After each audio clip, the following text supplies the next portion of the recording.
In this video, we're going to look at shifting functions or graphs of functions. So in this first example, f of x equals x cubed plus 1, we can identify the parent function.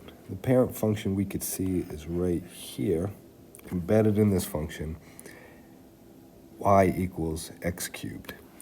And we know from our parent functions that it looks something like that. And what this function is doing is it is adding 1 to our y values.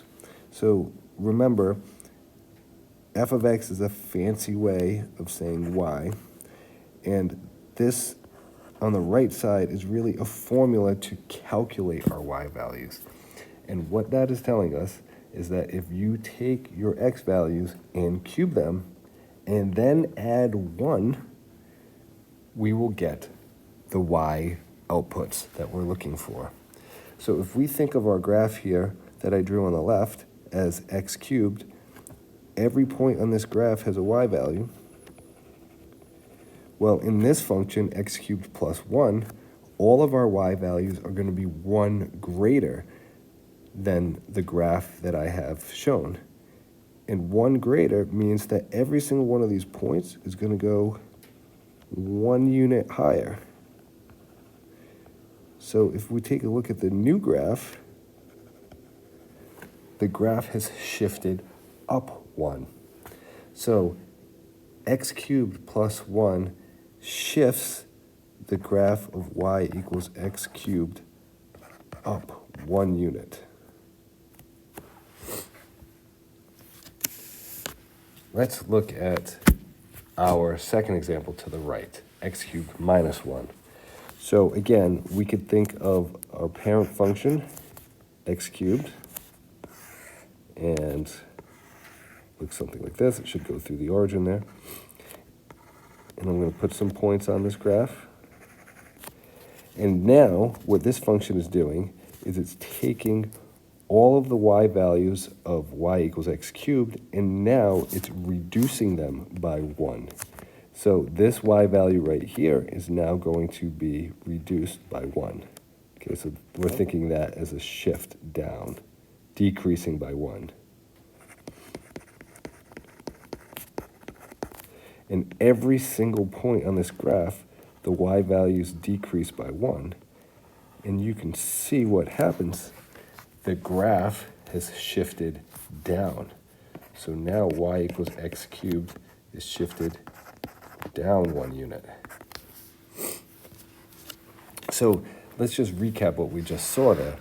If we add a value, as in part A, to our function, the graph shifts up by whatever that value is. If we subtract a value from our function, the graph shifts down by whatever that value is. Let's look at part C and part D. So now we have a minus 1 inside our function. So let's try to start and look at our function. F of x is equal to x cubed. So this is our parent function. Now this is a little bit harder to see our parent function here. So our parent function is buried, right? This minus 1 is happening inside our function, unlike in example A and B, where the plus 1 is happening outside of our function. In A and in B, the minus 1 is happening outside our function. This is now happening inside our function. So now, let's try to wrap our head around what is happening here. So we have some points here. Okay, every single one of those points has a y value. And now, what this is telling us is that when we originally, in our parent function, we cube our x values to get our y values. Now what this is doing is it is reducing our x values that we're inputting into the function by 1. We're reducing it by 1, and then we are cubing it. So let's just look at our graph. Say this point right here, this one that I darkened in, say that has an x value of 2.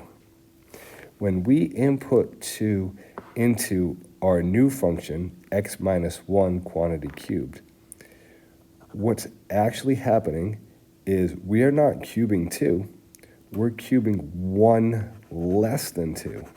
We end up cubing 1, which is the previous point, the previous x value. And we cube 1, and we end up getting that y value. So the y value that happens when x is 2 in this function is actually the y value that is occurring when x is 1 in the previous function. So our y value when x is 2 ends up being here.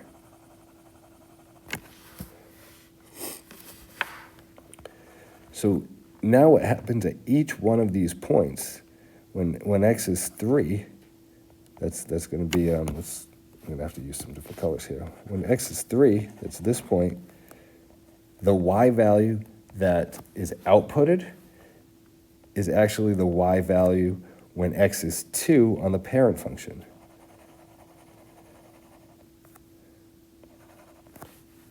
And this happens all along our function. Oh boy, I got carried away there. It happens all along our function. So what's in red is our new function. And you can see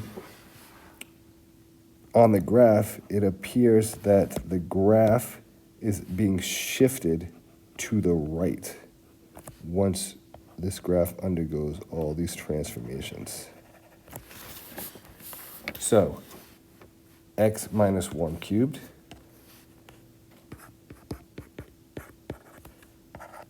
the graph of the parent function, y equals x cubed, is shifted right. To make a long story short, we're going to look at part D.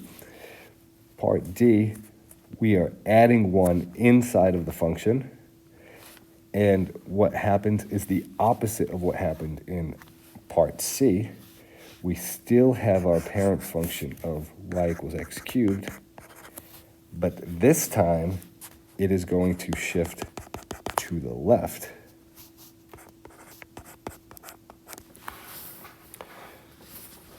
So we're just going to recap one more time. Okay, in part A, when we add a number to the outside of the function, the graph is shifted up. When we subtract a number from outside the function, the graph is shifted down. When we subtract a number from inside the function, the graph is shifted to the right. And when we add a number inside the function, the graph is shifted left. And before I go, I just want to caution you, part C and part D, both of them are tricky because the graph does the opposite of what your intuition tells you. When you're subtracting a number from x, you generally move to the left on the x-axis, but the graph of the function shifts to the right. It shifts in the opposite direction that your intuition is telling you.